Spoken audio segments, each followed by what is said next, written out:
Okay, but we are good. We are good. We are rolling. We are live. Okay. We're good to go. We are good to go. We are good to go. It's like it's been forever, but it hasn't been that long. I know. It's been what, a month and some change. but it feels good to be back. It feels good to be back. It's pretty warm here today. Yeah. In New York. It is. It is. It's like the hottest day of the week so far. So here we are, but we are excited because we are back for season 4. Season 4. Yay! High five. Season 4 of Pretty Little Liars. A is for alive. Is the title. Is for alive. Yeah. Which does that have to do with the episode? Yeah. I guess in retrospect it could deal with some things. Allison or sure, and I think just the entity of A is alive. Very much so. And in control and wow. Yeah. Upon I was gonna say retrospect again. You know, once you get a word, then that's the word that you use for weeks. Sure. Upon watching this again, I liked it better the second time. Third time. When I watched this the first time, and mind you, I watched this on a plane coming back from Paris. Are you okay? So are you considering that your first time, or is your first time when you? Well, the first time was in 2013, sure, right? Sure. I didn't remember much besides the fact that what's in the trunk. I don't think I remember that there was a pig in the trunk. I don't know how you can really forget that, but I don't. It was pretty startling. I remember it being not something that you could predict, and also maybe not that thrilling. Okay. Well, I think that for me personally, that maybe some people would enjoy this aspect. Yeah, and perhaps that just sets up the trajectory of the show where maybe this doesn't really matter in the grand scheme of right, because PLL. Really, a dead pig, all that was saying was there was a dead pig, which, you know, and that could be a term used for a cop. Yeah. That's really all it was saying. So, yeah. But it's important to the episode because we'll find out there is a dead cop. Right. But in like the grand scheme of the whole PLL, it doesn't matter. It's not that exciting. So I guess I didn't think it was that exciting. Yeah, chat. We are live tonight. Yeah. If that's something you're interested in, check out our Patreon. That is a perk over there. But sound off in the chat. Was this shocking to you? Right. Did you enjoy this reveal? We had a few people that thought this was shocking. Well, in the chat. I mean, I don't know what to expect, but I mean, if I were to open up my trunk and saw a dead pig, I'd be alarmed. Well, right. So, I mean, if your car was also filled with mud and swamp water, I think that you would also be pretty concerned. Yeah. However, I don't know if I necessarily would have went in the trunk. They just assumed something was in the trunk. Why? It's a Wilden's cop car that they pulled out of the lake. Yeah. Why would you go in the trunk? Why would you stare at it for longer than like 3 seconds? You're like, oh, great. Wilden's cop car is here. We should probably just keep driving by. We have nothing to do with this. Well, I mean, the last time they buried it. In a way. They thought the car was done with. We see Wilden. He seemed to be walking around just fine. Mm-hmm.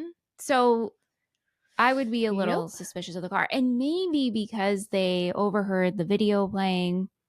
And so, I don't know, maybe they thought something was going on in the trunk. Mm-hmm. Okay.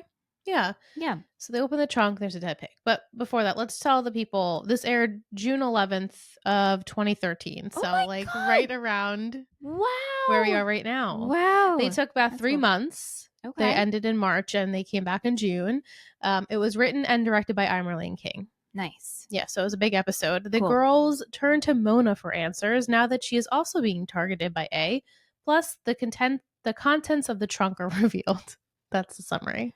Okay, great. Yeah. Elizabeth made a comment about the fashion choices. Wowie. In this episode. Wow. Yeah, I thought we could get rid of that right off the bat because we had a lot of comments.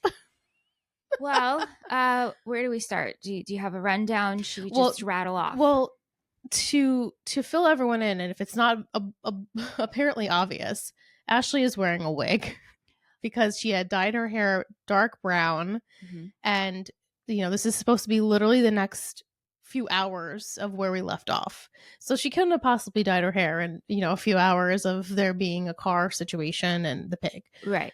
So they have put wigs on her. I don't know until what point in this season, but I think it might even be the whole season. And the first wig, not so bad. The second wig with the headband trying to cover it. Yikes. I mean, I said to Liz when we were watching, wow, Hannah's hair looks healthy. And she's like, ooh, just wait. I was like, LOL, it's a wig. In the one scene, it did seem good. It did. It looked okay. How was that headband staying up? It must have been glued to her forehead. That's just like impossible. So I was very distracted in that scene because all I could stare at was the headband. I know. It is very distracting because it's literally in the middle of her forehead. Who wears a headband like that? No one. You don't wear a headband like that.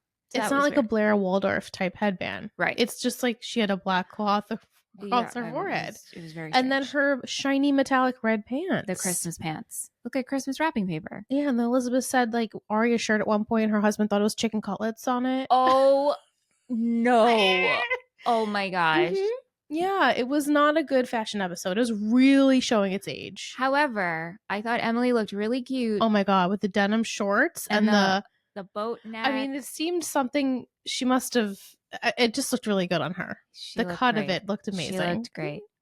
That's the only fashion I liked. Right. And Michelle said Spencer's probably wearing a J. Crew jacket. Oh, yeah. Which I'm sure her whole wardrobe is like J. a Crew. utility jacket. That looked J. Crew. I actually did like Spencer's outfit that she was wearing. It was like orange and navy with the stripes. Mm-hmm. And then the patterned skirt. I thought that was cute. But needless to say, not great fashion. We were with you, Elizabeth. Yeah. So like I said, no time.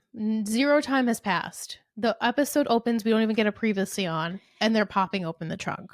Yeah. In the trunk, as we said, is this dead pig. The girls, they shriek, they scream, and then they realize that people are kind of coming out and maybe are going to witness them near the car, and they're afraid that this is all set up by A, which of course it is. Right. And then they don't see where Mona went. But Mona ends up going into the driver's seat and taking out the video of Ashley running over Wilden because she told Hannah she's saving her mom. Yeah. Yeah. Interesting. It is interesting. I kept going back and forth of Mona's in control of this car situation. So she knew exactly how to get the chip out. She knew exactly about the car, all of it. Yeah. Okay. So Vic wants to know, do you believe Mona's intentions throughout this episode are real? I am so torn on this. I really don't know. I feel like I can't trust anybody. And I said this last season too. I really, really don't know how to feel about Mona. I really don't. And then I started feeling bad for her when she's bonding with Hannah. And she got left out at the pew. Yeah. I know. I was like, well, how am I? Wait a minute. Can we go back and remember what Mona did? Because why am I feeling bad for her? Yeah. And she says to Hannah, I loved you once. I was your real friend. And it's like, okay, but if so, then why did you try to like kill her a couple of times? Wow. Don't do that to your friend. But again, she was maybe just unstable. Yeah. And she was very badly tortured by Allison. Right. That leaves a mark. Yes, that leaves a mark. Clearly. I mean, we see it time and time again in the show and even in this episode with Toby, for instance. Yeah, right. She's evil. Yeah, but like I still have a soft spot for her. For Allison or for Mona? No, for Mona. Oh, yeah. No, I know. Yeah, same. Yeah. And she really is comic relief in this episode too, which is so great. Refreshing because I feel like we've been lacking that for a little bit. Yeah. Because everything was so serious. Yeah. Yeah. It's good stuff. She's iconic. So they decide to go back to Spencer's house to like recoup and rehash what has happened. And they tell Mona she's got lots of explaining to do. What is that in I Love Lucy? She got lots of explaining to do. Lots of explaining to do. So I'm going to break down all the things Mona has revealed. This is so exciting. And I said in the chat, I was like, that's what you're going to get. And it's going to be a really long time until we get some other good stuff. But I have my notepad open because I'm actually going to take notes. I started furiously. I know she started. I'm like, don't worry about it. I will give it to you and we'll discuss each point. So the first thing she says is she did not take Wilden's car out of the lake, but she was the one to park it in Hannah's garage. Yes. Why? To torment her? Right. So someone else took it out of the lake and gave Mona the task of you have to park it in Hannah's garage. I think that it was in the garage before it was out of the lake, right? Yeah, because then Hannah and Aria go and put it in the lake. Yes. Okay. So Mona claims she did not take it out of the lake, and she does not know who did it. She's assuming, obviously, it was Redcoat. Yeah. Okay, so she parked it in the garage. Mm-hmm. She then says Shauna and Jenna met before Jenna moved to Rosewood, and they are. She said, and I think she's in love with her. I think she was meaning. I don't know if it was Jenna's in love with Shauna, Shauna's in love with Jenna. There's some sort of relationship there. And they're afraid of Melissa. What the hell? Sorry. Yeah, like this the most is random. A lot to unpack here. Are you going to elaborate on that? It's probably all she knows, though. But that's it. They're afraid of Melissa. That's just such a random comment to say to me. It is really weird. It's okay. Yeah. So Wilden's car, not Mona. Got it. Jenna and Shauna met before Jenna even moved to Rosewood. So before she was blind. Yep. And they're romantically involved. They're afraid of Melissa. Yeah. Got that. Lucas was the one to give Emily that massage back in the day. Do you remember it? Yes, of course. Okay. We were so creeped out and we were confused. I mean, I wasn't confused because I knew. But if Mona was doing so many things during that episode, we're to assume we know that now that Mona was right.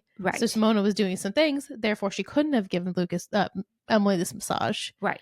Lucas was the one. We don't elaborate on that either. Lucas was the one. Okay, so what does this mean? Lucas, this was the task that you were threatening Lucas with. Like, we know that Mona was threatening Lucas and he had to do things for her. Yeah, and I also think that Lucas has been involved for a long time. That massage happened when? Season 1? Right. So Lucas has been involved longer than we thought. Exactly. She recruited Toby when he got the job in Bucks County. Now, I had to do some digging. Yes. We find out he got the job in Bucks County in episode 10 of season 3. Yep. About 2 episodes later, we get the reveal he is a part of the A-team. So not much time, but later in the show than we once assumed it was. So. Okay. The people on Reddit were like, some things don't add up about that. Mona recruited Tobes or Redcoat recruited Tobes? Mona. That was her mission to recruit him? Unclear of why. Okay. But she was the one to approach Toby when he got the job in Bucks County. Maybe she drove up there and saw him and asked him to be part of it, and he agreed. So it wasn't even like he seeked out being a part of the A-team. Mona seeked out him. And he decided it was a good idea to do it to figure out more. Right. Okay. Yeah. Got it. Mona thought that Allie had visited her in Radley. Yes. She then realizes it after they changed her medication that it was Cece. So again, we don't know what happened at Radley. Why Cece? What are the conversations? We don't know any of the things. Right. But also now this kind of could support this whole, is it Allie? Is it Cece? Maybe our mind is just making up that it's Allie. We see a girl with blonde hair. Mm-hmm. Also the mask situation, which we've seen. Yes. Okay. Right. She reveals she was not the one to push Ian at the bell tower. And she doesn't know who it was, and she wished she did. Yeah, I love that. And Michelle's like, oh, we're bringing it back. Well, because I haven't thought about that, to be honest with you. We're done with that. Of course. I think every PLL watcher thinks about that because it's such a question throughout the show. It was like, who pushed Ian from the bell tower? Funny because I don't think about that. Right. But it's like, when you've gone back and watched the whole show and then you go back and you're like, oh, okay. So it takes a really long time for us to reveal who's the one to push Ian off the bell tower. Do we ever find out? Yes, we do. And that person, it's a memorable thing. And that's why people remember this situation. Wow. Do you know what season that happens in? I assume it happens. I assume it might happen this season, if not next season. If anyone in the chat knows for sure, please let us know. Please let us know. Thank you. Yeah. She reveals that there is footage of the Queen of Hearts and that there are 2. Yes. Which I feel like you might have predicted that during that time. Yeah. You're like, is there more than one? I think that's obvious. Yeah. And like the larger one was Wilden. Yeah, that is and he's arguing with someone about the crate and, just leave her there and we got to get, things going. And Mona claims that the other person is Melissa. Yeah. And then, but there's no proof of that yet. The video cuts out. Yeah. And then we also find out, which is not in this scene, but we find out that Mona was the one to pretend to be Caleb, which we knew because we saw that she also had the alley mask, in which when Hannah pulls the other one mask off, it's revealed. So yeah, so some good things, but then again, we're still perplexed by why specifically. Yeah. I don't know if Mona gave up these answers or the girls were like, what's the situation with this? Because we just see it's like a quick every, the second she's revealing something else. Yeah. Kat going back to the reveal and when we find out the information, she's confident that it happens this season, like you. Okay. Yeah. I can assume. But it could be next. Right. It's like a disclaimer. It's like, thank you. Right. Could be, but yeah. Right. Because it happens after something that happens in the season. So I don't know if we know it in this season or not. But we do find out. We go back to the bell tower situation. Which, you as a first-time viewer didn't even pick up on that. We don't even remember or know who this person was. Yeah, I kind of I'm waiting for other things. So to me, that's so season 1. So season 1. But I don't think you could do that with this show because I think you have to store all of the things. Right. It's like the things you don't think you need to store, you should. And then like the other things you store and you're like, wait, where's my answer? And then they probably will never give it to you. So yeah.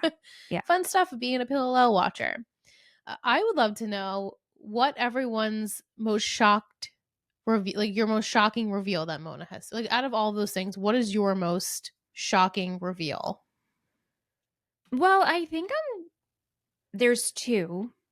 I'm stuck on this whole Shauna Jenna thing because, and then them being afraid of Melissa. I think I need to know timeline, how this all fits together. Yeah.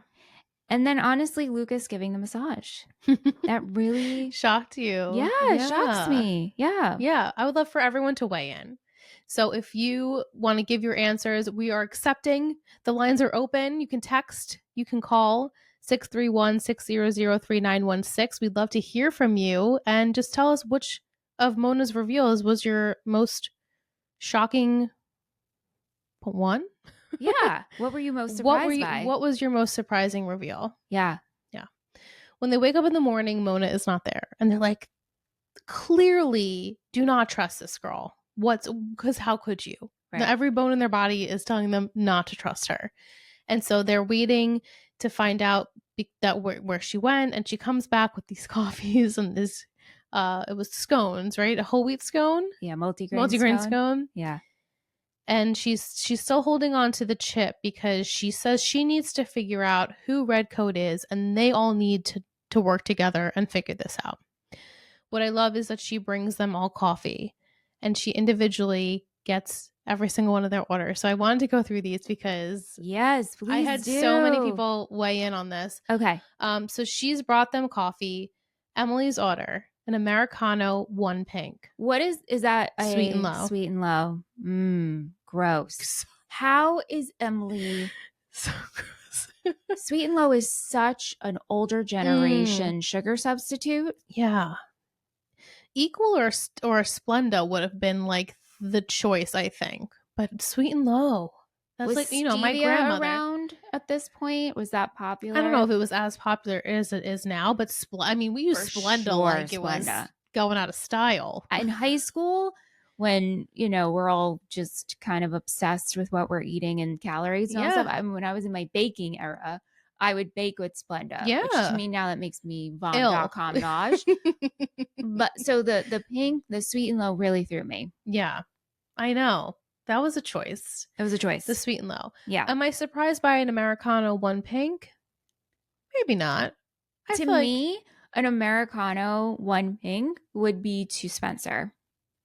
Well, Spencer is a supersized drip with 3 sugars. I get that. This makes sense. That makes sense. I think also Spencer to me would drink an Americano. Yeah. Americano for Emily doesn't seem to fit. No. Also, she tends to order tea. So why can't we get a tea going on? Give her a green tea. Also, she's an athlete. Green tea. Maybe she doesn't want coffee. Not that that means anything, but sure. Aria, a dry soy cap. Okay. She's the veg, right? Right, with the soy milk. Sure. But a dry one. Yeah. So that's more foam than milk. It's mostly foam than milk. Yeah. So it's just milk with espresso. Foam with espresso. This is the cappuccino? Yeah, dry soy cap. Can I go on a tangent here? About a cap? About a cap. At the end of the month, Aunt and I are going away for our anniversary. We're doing just a staycation. And as some of you might know, and if you're new here, listen, I live on Long Island. Sam, my sister's friend, lives out on the East End. So I was like, hey, give me all the recommendations for restaurants and for coffee shops. And so he tells me that I have to go to, and I'm very curious, Liz, if you've been here, but I get this recommendation because apparently it's the best cappuccino he's ever had in the entire United States.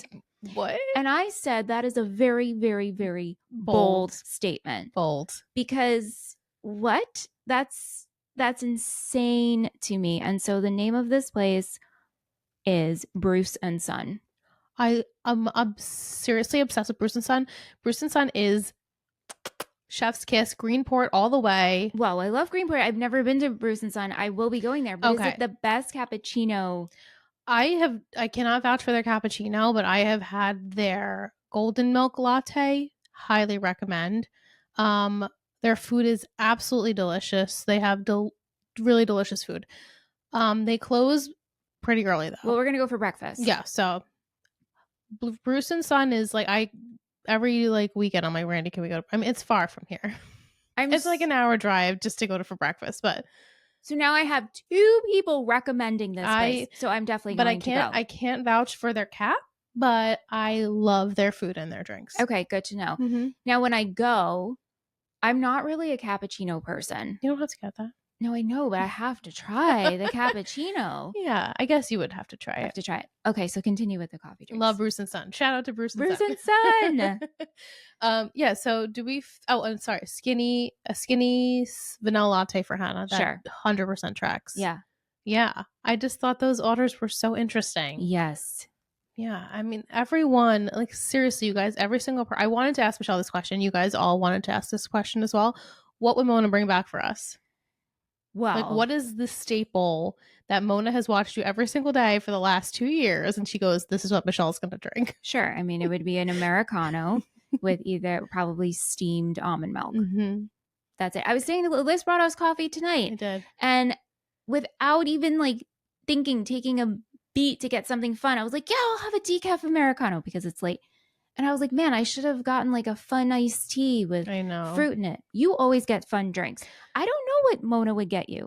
An espresso over ice? Well, okay. So if we're talking Starbucks strictly, which I generally don't even drink anymore. Sure. Yeah. I don't like anything but their espresso or their cold brew there. So I would get a double espresso, light ice with some sort of cold foam. I generally... if I'm going out to get coffee, every single place we went in Paris and London and every single authentic traditional coffee shop, I would get a cortado. Yeah. Or a macchiato. Mm-hmm. Or just a double espresso. So what would Mona bring you then? I think she'd probably bring me, at this point in my life, a cortado. A cortado. Hot cortado. Yeah. That's it. And no sweetener. I just like it that way. Yeah, no. In my Americano, there's no maybe sugar. A dash of cinnamon if you're feeling frisky. Wow.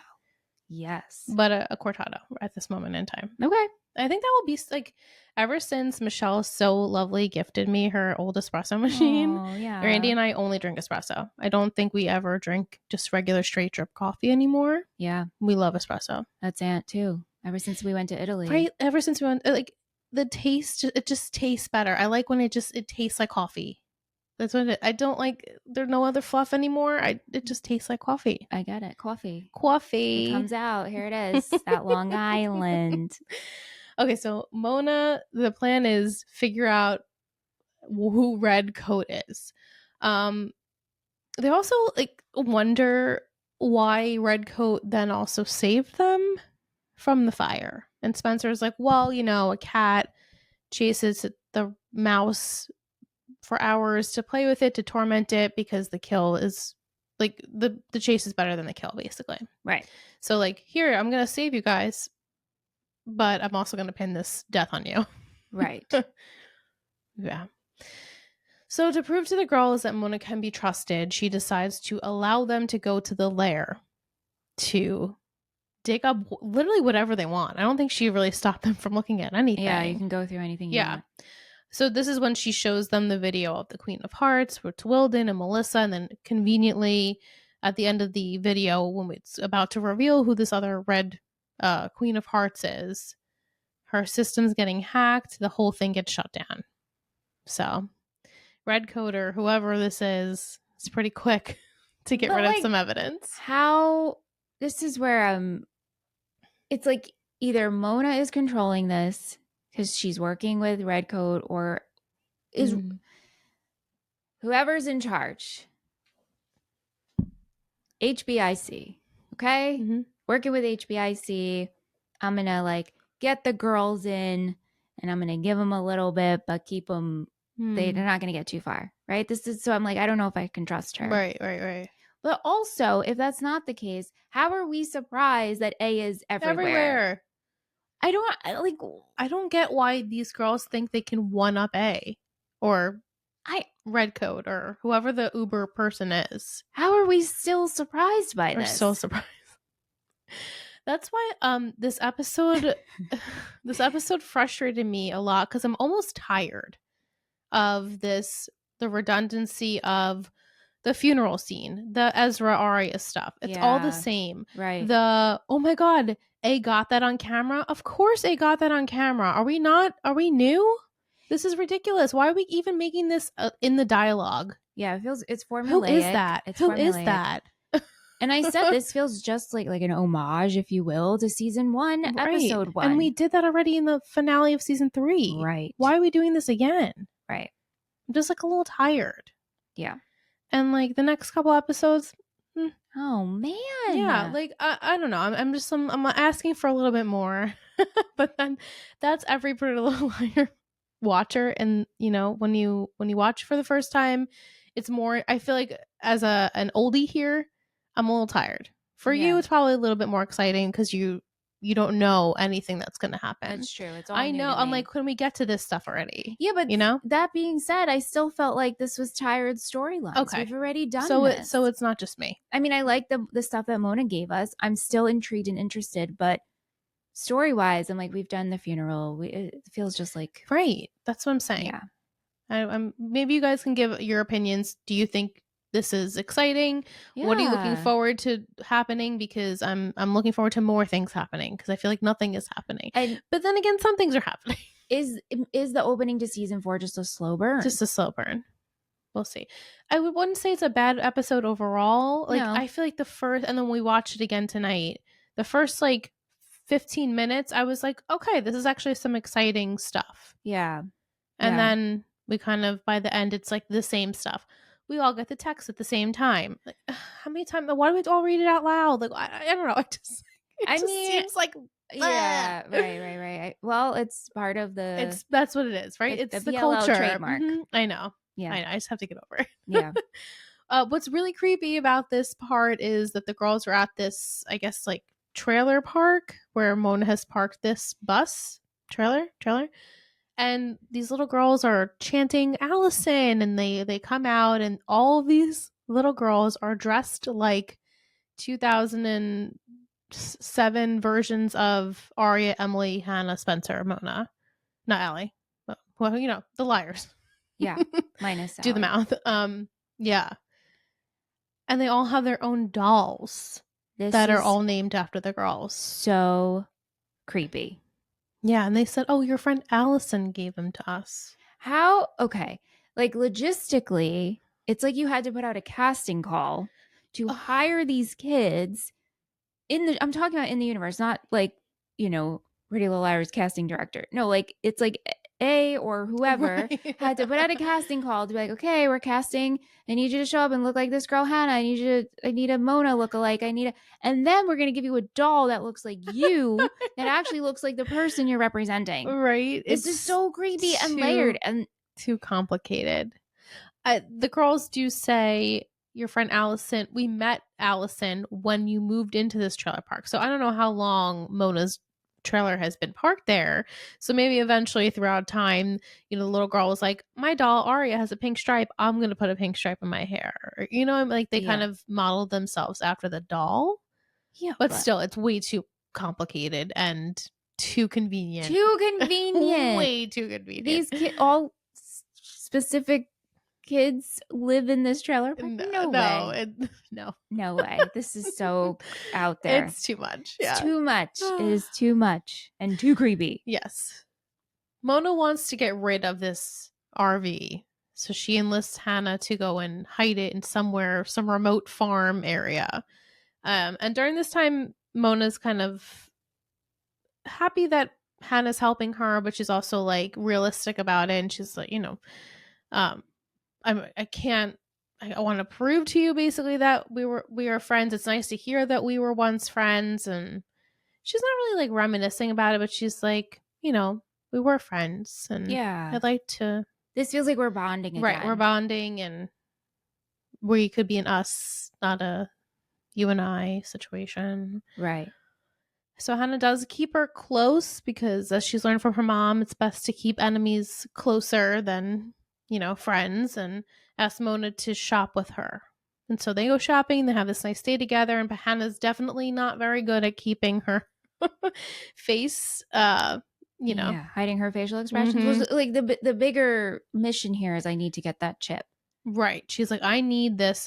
Could be very bad for my mother. Yeah. And Mona's not giving it back to me. But then Mona says to prove to her basically that she is her friend, she does give her the chip.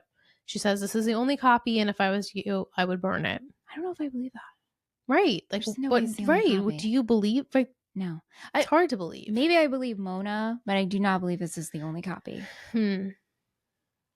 Right. The only copy Mona has. Right. Uber A can have many copies of this. Exactly. They're the ones, unless Mona was the one to put this in there, but doesn't mean that whoever else is a part of it has copies. That's right. Would you burn it if you were Hannah? I guess we find out. Yeah. I mean, not in the next couple episodes. Okay. I guess to them, maybe they did burn it.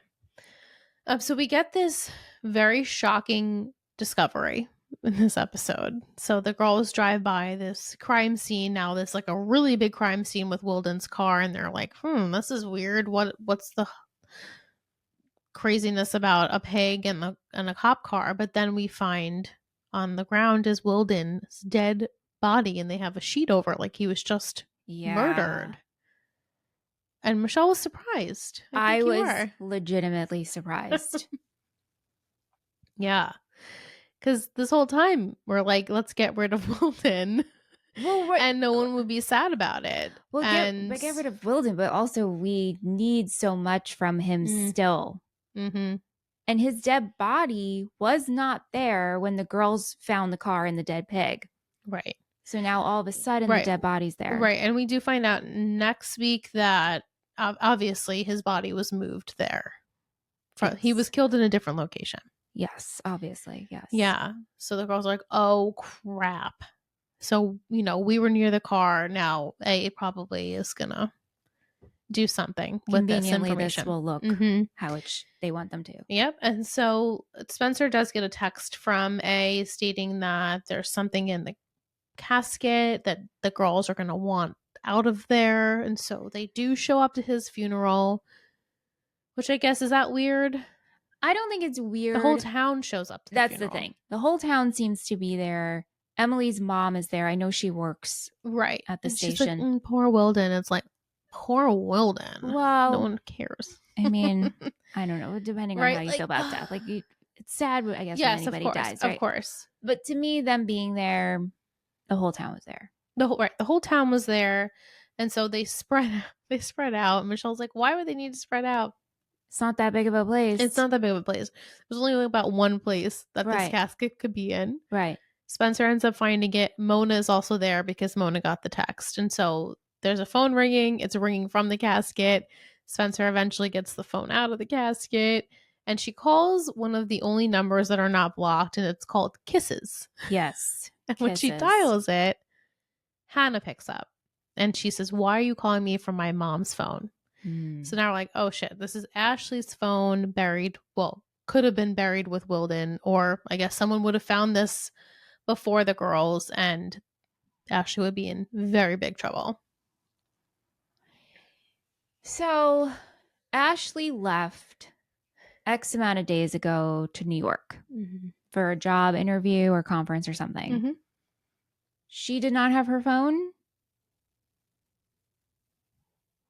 You know what I'm saying? Like, okay, so she didn't have her phone. Hannah says she called her from the hotel that morning. And so Aria said, oh, good, she's okay.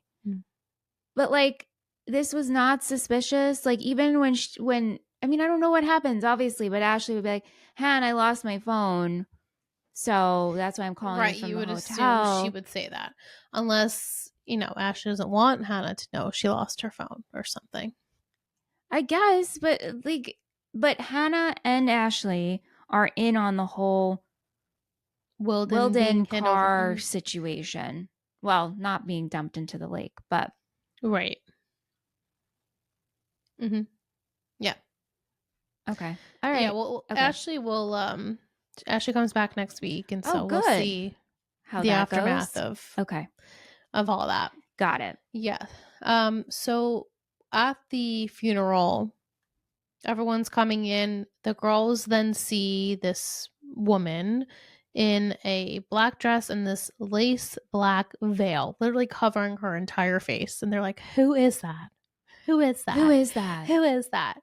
And when they're leaving, they see this person also getting into this town car, and they're still going, who is that? Who is that? Who is How that? many times? Who is that? How many times? Yeah. We also see Jenna come in. She's wearing her sunglasses again.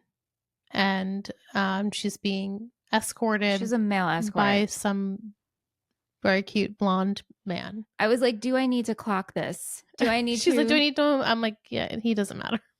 That's unfortunate. It's unfortunate because we'd like to see him again. Newtown cutie. We would like to see him again. Well, our Newtown cutie, thank you for bringing him up, is new Detective Holbrook. Yeah. Detective Gabriel Holbrook, played by Sean Ferris. Is he our Newtown cutie? I think so. I said when Jason's away, the boys will play. Okay. You did say that, but okay. So guys. I don't know. Like, do we trust him? I mean, but all he says basically is, "I'm the new. I think he's the detective in town. I'm here to investigate now 2 cops' murders in this town." And he's noticed that Wilden kept records on them, and he was very inappropriate. So luckily, he realizes that he was inappropriate with them. Yeah. And he says, well, why are you here if you don't have a good relationship with him? And Emily lies, saying that they're there to, support the police department. And he's like, okay, well, we're the good guys. And I'll be seeing you, basically. Yeah. I got to question you, but. Right. Okay. So, all right. Well, he's the Newtown cutie. Got it. For now.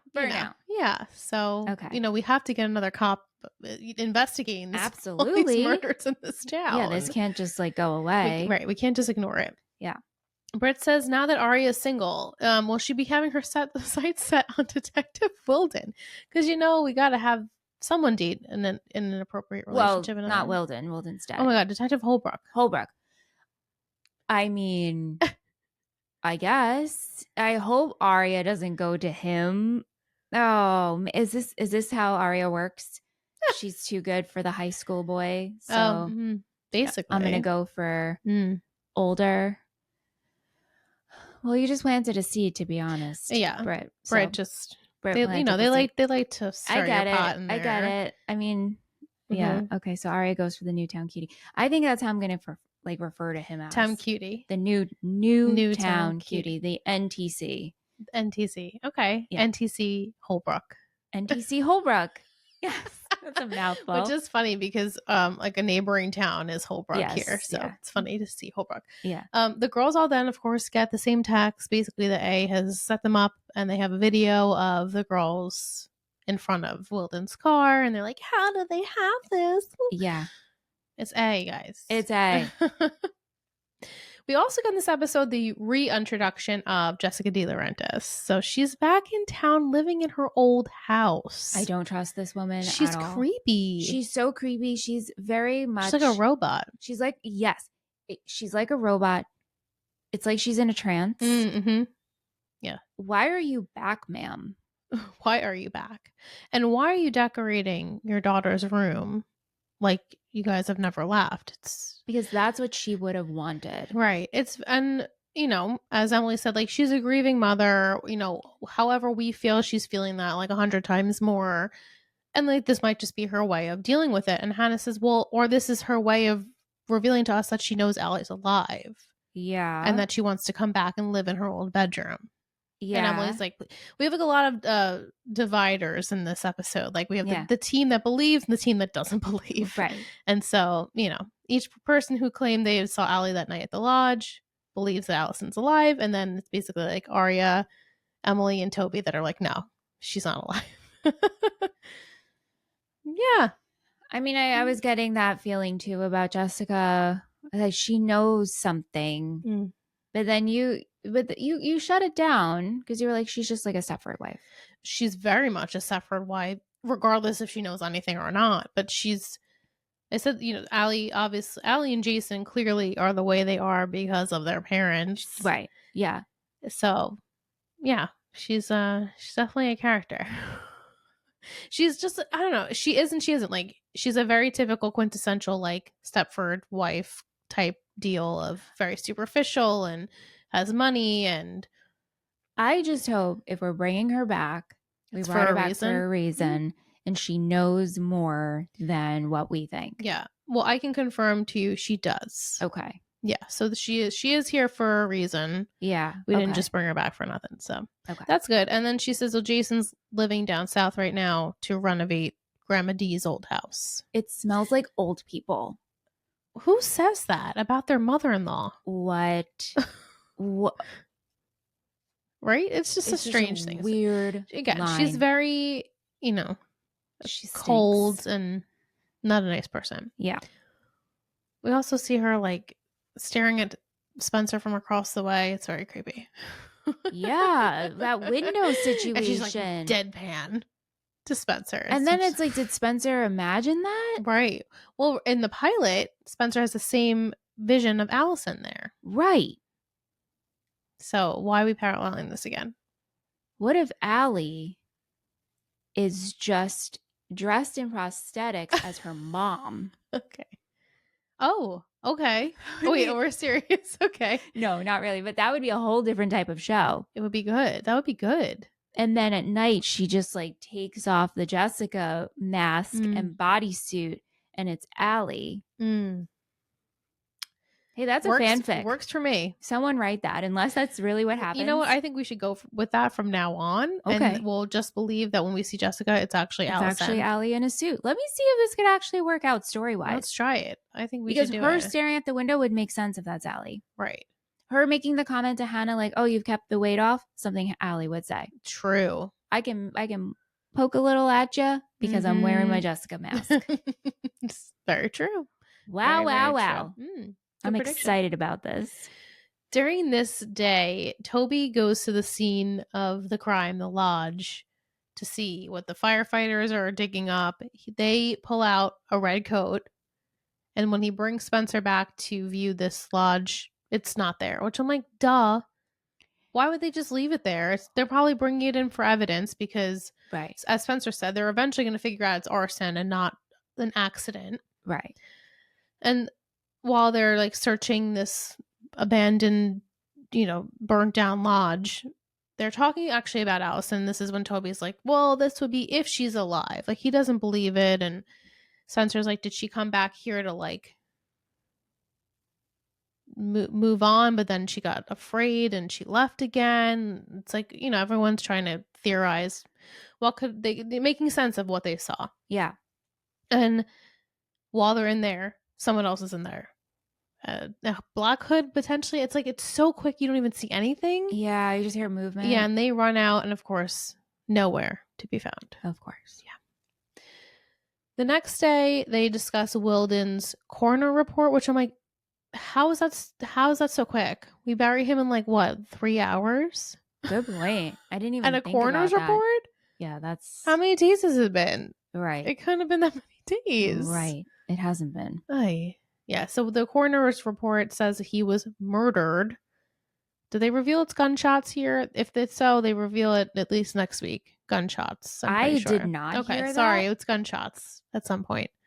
Wow. And that gunshots. It happened at 10 p.m. in which the girls say they were at the lodge, so obviously they can't use that as their alibi because they can't actually be at the lodge. So they're screwed, basically. But they have no gun. Right. They don't have a gun that we know yet. It'll right. end up in their possession. It will appear unless soon. Ashley. Oh my gosh. Ashley's not actually in New York, is she? Ashley's actually even in Rosewood, and she's the one who shot Wilden? O-M goodness. So Wilden was alive and then has this altercation with Ashley. He threatens her. It's probably about Hannah. Like, we still need to bring you in for that blood test. She won't forget. I did not forget. And then Ashley shoots him. I like where your head's going. Her phone is dropped by accident. Somehow... And she doesn't tell Hannah because she doesn't want Hannah to know. Of course not. And then Uber A somehow gets the phone inside of the casket. Now, at this point, Uber A knows that they took the phone out of the casket. This is their gift to them, basically.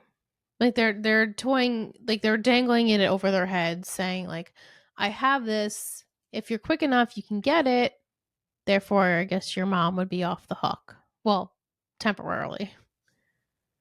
Okay. That's why the phone number was called Kisses. Like, giving you a little present. Yeah. Wow. I'm off to a great start this season. You got a lot of stories going. I just predicted that. We got Allie dressed as Jessica. I like it. This is good. This is really good. This is exciting. This is really, really exciting. We have Spoby discussing at this point, and they're very cute, and they're reminiscing and being grateful that they have each other now and they can call each other boyfriend, girlfriend, and he's cooked her breakfast. Question for you. Last episode, you expressed feeling how you were kind of upset that they didn't really talk out the feelings of everything that occurred. How are you feeling with them now? I'm kind of over it, I guess. Got it. Okay. Are you over it? Do you feel over it? I feel fine.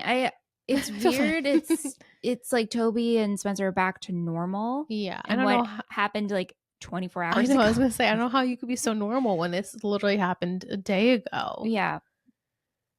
But I guess all is well now. We did the hanky panks. So. And like, also, obviously, we know we'll get to Toby doing some tasks for A, but like, it's very clear now that Toby and Spencer are back together and like they're not hiding this from the public. So A and that team, they know Toby is now not on the A team. Right.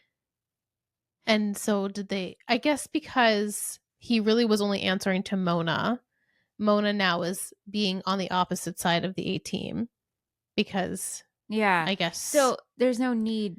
There's no need to hide it. But like if Uber A has lost, let's say, has lost Mona as a minion and Mona has lost Toby as a minion, who's left? Who's doing the work? Yeah. Later, I had a question from Britt, but I feel like it's good to ask now. She says, does the A-team consist of Mona, Lucas, Toby, Wilden, Melissa, Cece? Or is there an A-team and then just some crazy people? That's great question. Like, yeah. Okay. Who the hell is the A-team? Well, then it goes back to the NAT club. Which was Garrett, Garrett, Jason, Melissa, right, Ian, Jenna, right, that we know of, right. 5 people. So, like, are those people just crazy people, as Bert says, not a part of the A-team? And then the A-team are the rest of them: Mona, Lucas, Toby, right, Melissa, maybe. But Melissa working. Oh, right, Melissa was with the NAT club technically too. Right. So it's like the NAT club, Toby, Mona, Lucas. The two groups of people. Like, are they all connected, or are they just working off each other? Right, working off each other's information. Yeah. Because again, like, okay, Lucas is where's Lucas? We don't know where Lucas is. I don't know when we see Lucas again. Okay, but Lucas isn't present, it seems. And Mona and Toby are no longer a minion. Right. Like, A is doing everything possible to involve Mona and now Toby. Right. So, how is A functioning? Do they have new minions or existing minions we don't know about? Right. Or that we do know about, like Lucas, and we just don't see him.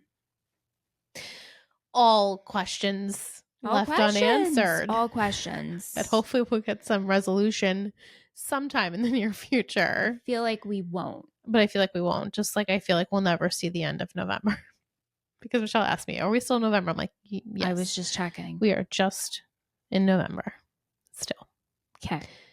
Toby then gets a text message from A stating that they have more information on his mother's death. So what once Toby believed to be the cause of his mother's death potentially could not be. And obviously, I'm not going to elaborate because we'll find out more about that next week and then the week after.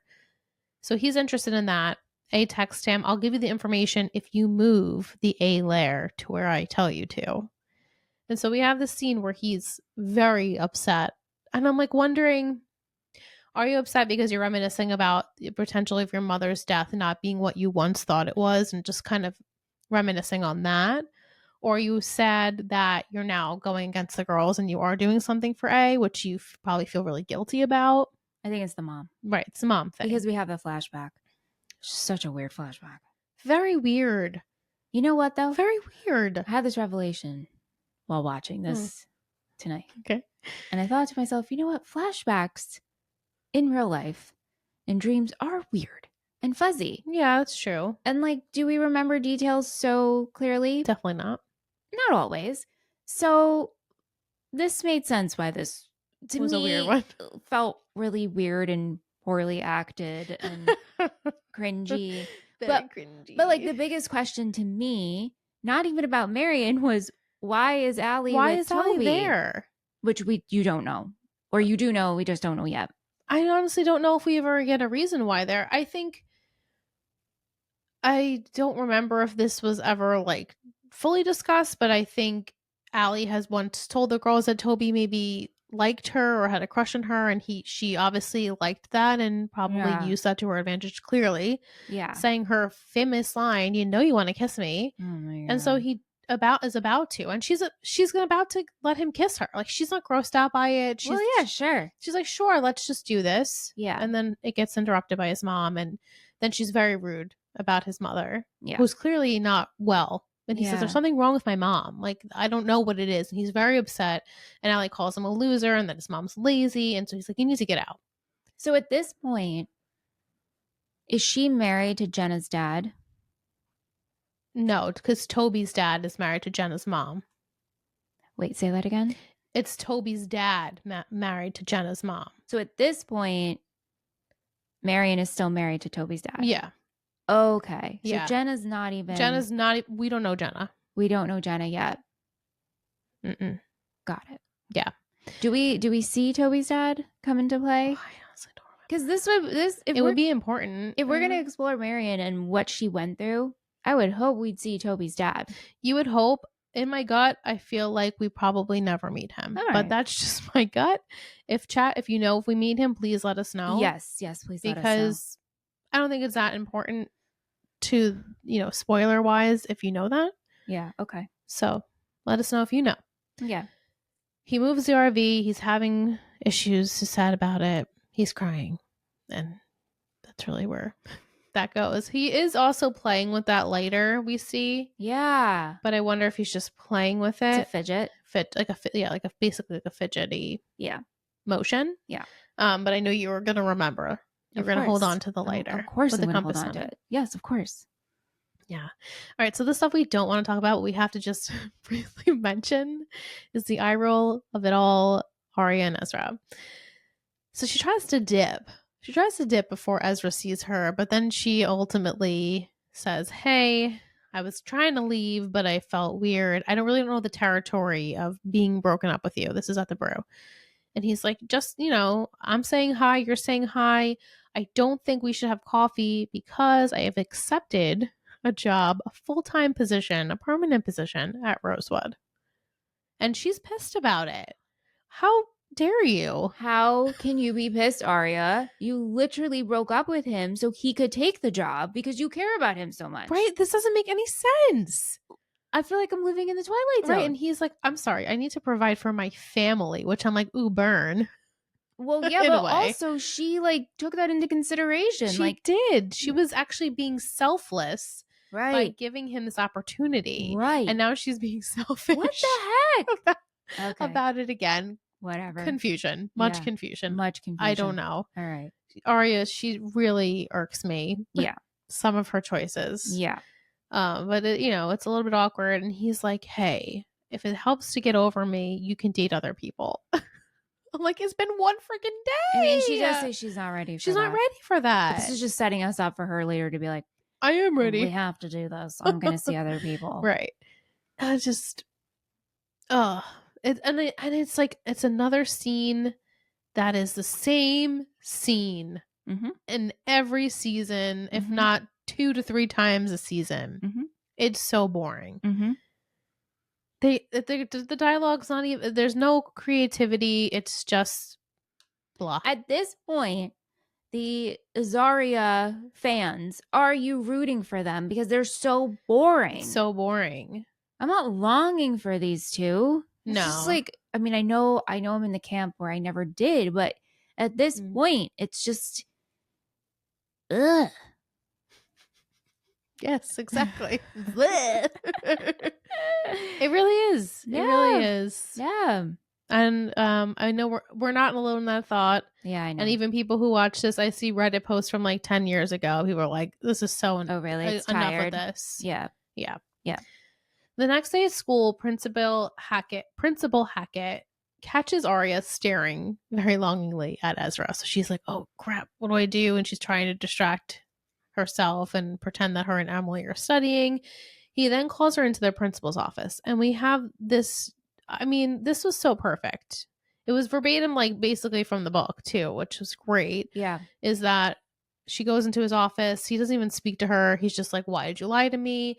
He pulls out these really inappropriate pictures of her and Ezra in bed and making out in nude. It's really, really creepy. And someone anonymously has sent them in. And so then they arrest Ezra in the hall. And this is done so well. It's just, everyone was so excited. Because they say it's illegal for a teacher to sleep with a student, be involved with a student. It's and it's so disgusting and frustrating to me that we are mentioning this, but yet you still are doing this with the show. We're still doing this illegal thing. Yeah. You claim is illegal. You're saying it in the show. Yeah, right. But you're still let's make this a thing. Right. We're aware of it. We're aware of it, but we're going to make it part of the story. So when this whole sequence is happening, I was like, awesome. I know, and this is great.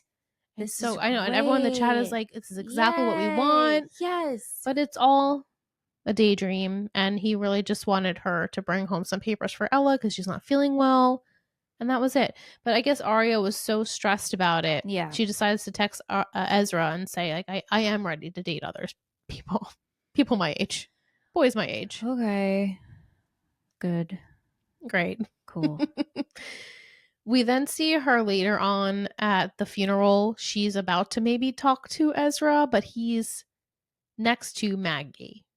Oh, was that Maggie? Yeah. Oh, I didn't recognize Larissa her. literally, they used her just to talk with not even any sound in it. It's like, why even? Yeah, why even have her? Why even? But I guess it's the device of, oh, maybe he's moving on with her. And also, she's my family. And she's my fam. She's literally my family. We share blood. Yeah. Mm-hmm. Lastly, we have Emily and Paige. We haven't seen Paige in quite a while. Hello, Paige. She's looking great. She looks great. She looks great, refreshed, rejuvenated. She does look, wherever you went. She does look refreshed. It worked for you. Yeah.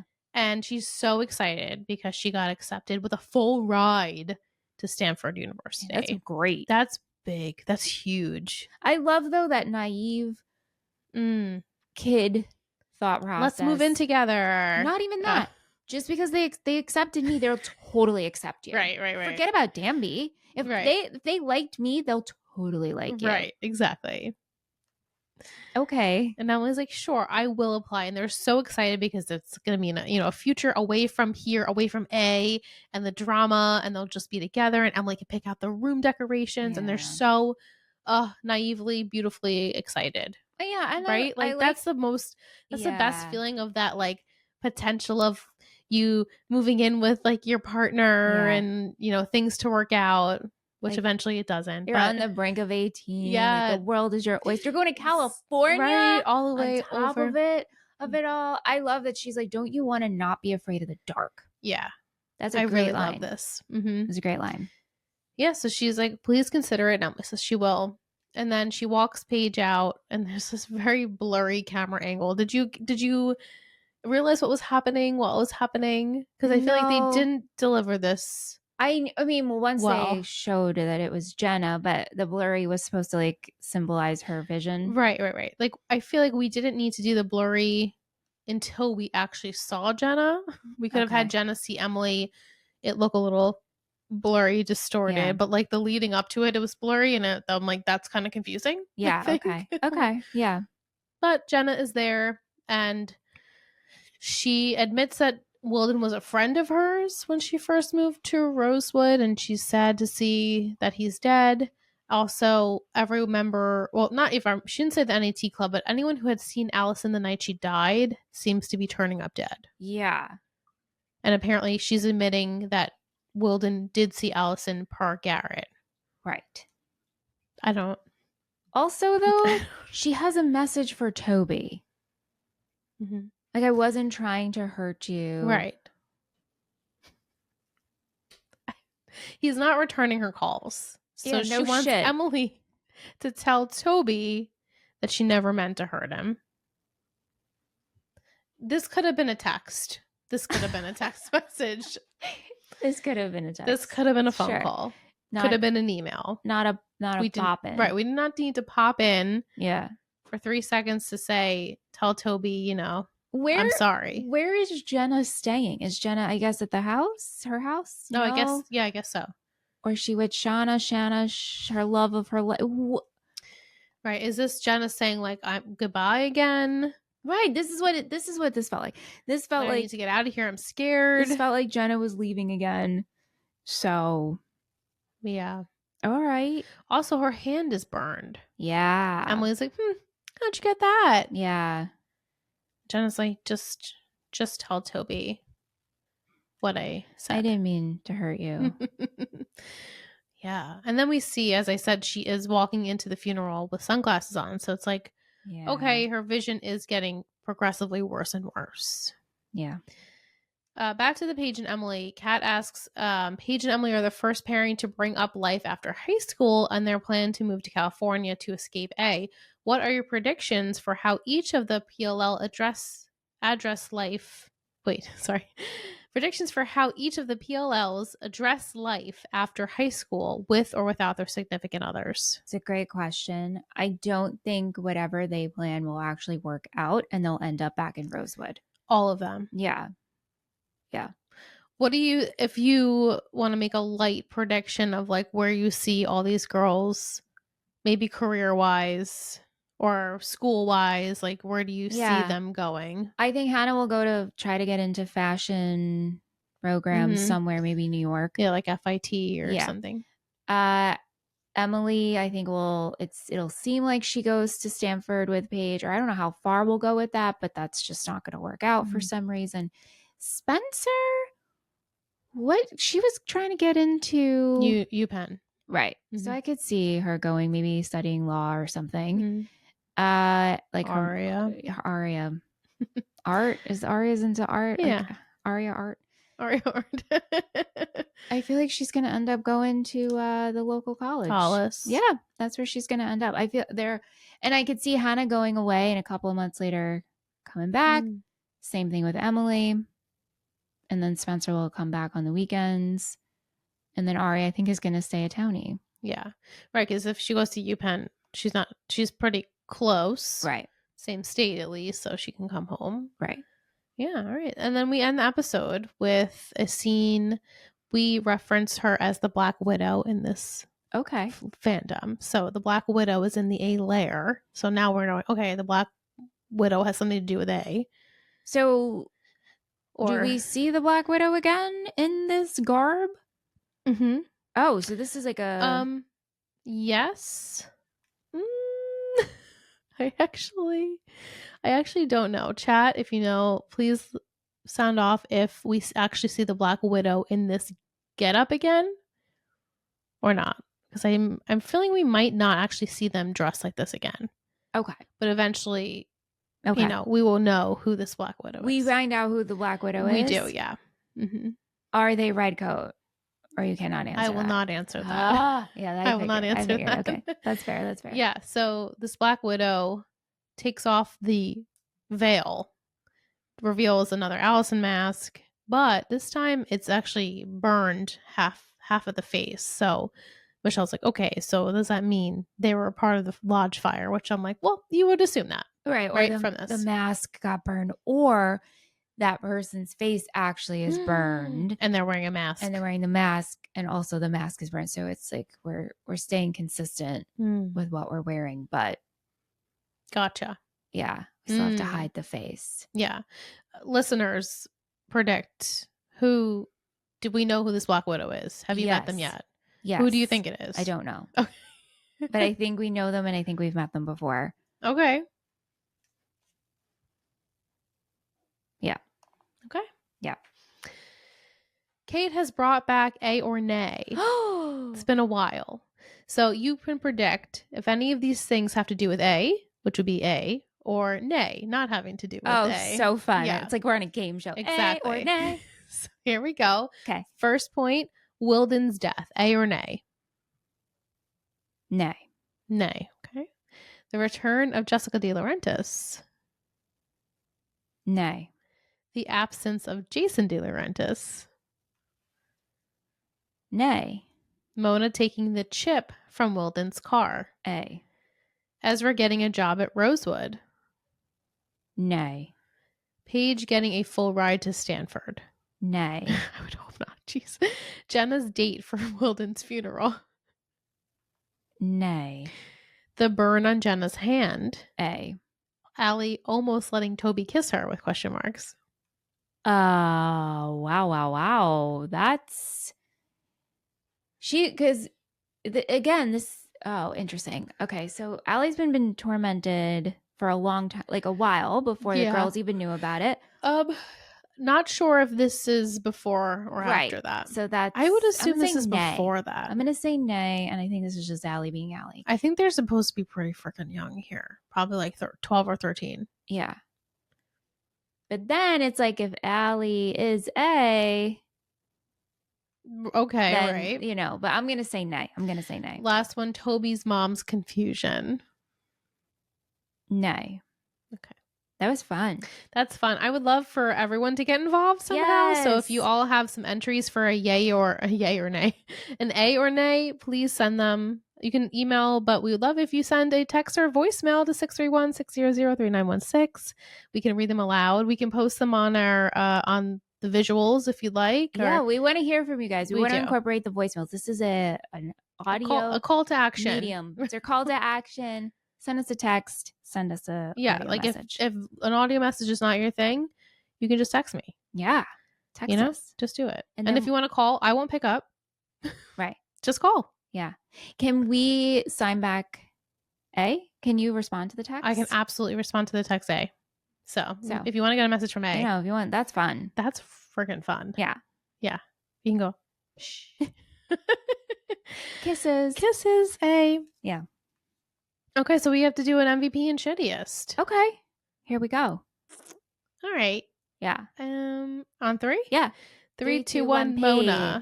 Oh, good. Mona's a great choice. She had a good episode. She had a great episode. I mean, overall, obviously, I will not forget who she is and what she did. Sure. But nice to see that at least she's sort of at least pretending to be on the redemption. Yeah.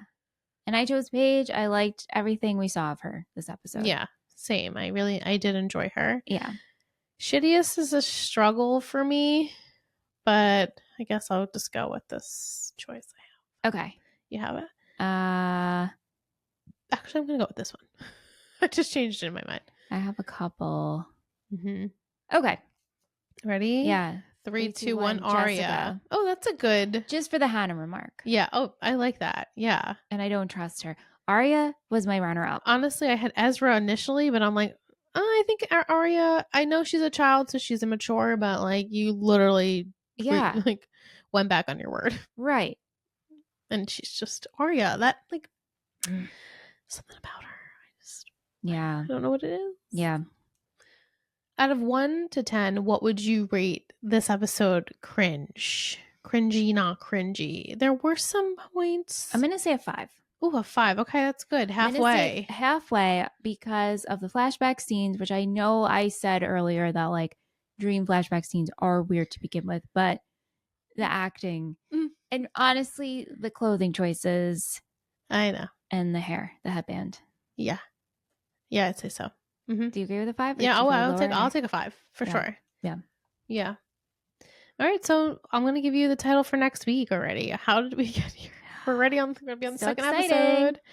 Yeah. The title is The Turn of the Shoe. Like Turn of the Shrew? Turn of the Shrew? Taming of the Shrew? Taming of the Shrew. Taming of the Shrew. So Turn of the Shoe. Okay. My secrets, I did not have any good secrets. So I'm going to give you the biggest secret for this. Okay. Shh. I've got a secret. I've got a secret. I've got a secret.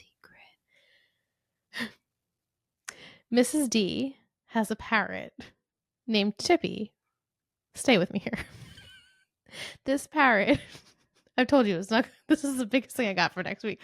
This parrot roomed with Allie in South Carolina at her grandmother's house. And this bird mimics a lot of things. And so this bird will reveal some clues to Allison. Okay. Other than that is wah wah. Oh no. Oh no. Enthusiastic thumbs down. No. Fine holiday fun. Fine holiday fun. So with Tippy the parrot. Yeah. They did not give me a lot to work with. I was like, I shouldn't say it's not bad overall. I just feel like it is not giving. It's not providing anything that we're looking for besides the bird. So I felt I'll give you the best part of the episode. Kat seems to be very excited about Tippy. Oh. Tippy with 3 exclamation points. Tippy. So, okay, Tippy. Tippy's a fun name for a pet. All right. So the parrot will relay some information and maybe it'll be like, hey, don't say that. Hey, stop saying that. Hey, why are you saying that? We can't trust what you're saying. Mm-hmm. Yeah. Okay. But it's Jessica's parrot.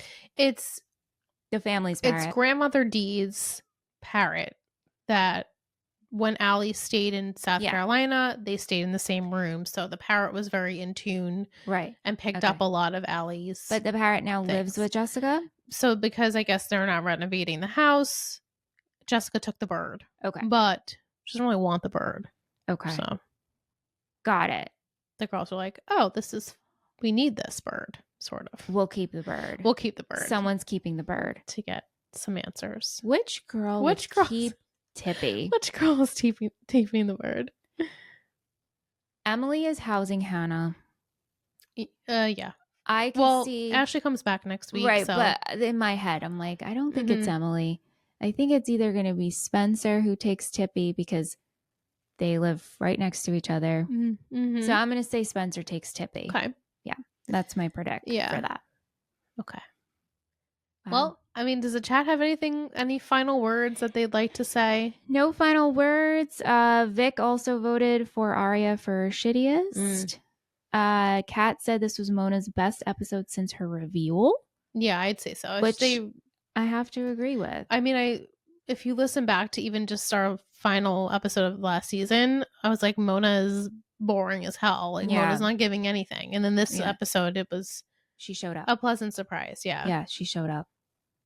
Cool. Yeah, so I have to agree. That's it. I'm glad we're back. We are in full-fledged mode here. Yeah. Season 4. Yeah. Yeah, so we thank all of our patrons that were in the live. If that's something you're interested in, please head over to our Patreon. The links are always in the description. If you're watching us on YouTube, we love you. Yes. Please subscribe, like, comment. You can give us an Apple Podcast review. I'm just going to go through all the things. You should do it. It's the first episode. Do it all the things, right? So we have YouTube, we have Apple Podcasts, Spotify. That is the one to shout out because there's comments happening. So many comments going on. It's and great. Really, if you found us because you were listening to 3 Gossip Girls or Let's Talk OC or our little lovely Talk in Texas Forever, if you're into Friday Night Lights, we have that. But we see you leaving comments on our old shows, and it's so fun to relive it. So we really appreciate the Spotify comments. Yeah. Keep it up. Keep up the engagement. Leave us a voicemail. We want to incorporate your voices. Yeah. This season. Definitely. Yeah. Right, like Michelle said, this is an audio platform. Yeah. So it would only make sense if you guys provide audio. Absolutely. I mean, I can read them too. It's fine. Of course. Of course. It would be fun to play our listener voices on here. Yeah. All right. So we'll be back next week for episode 2. Can't wait to meet Tippy. Yeah. Turn of the shoe. Tippy the bird.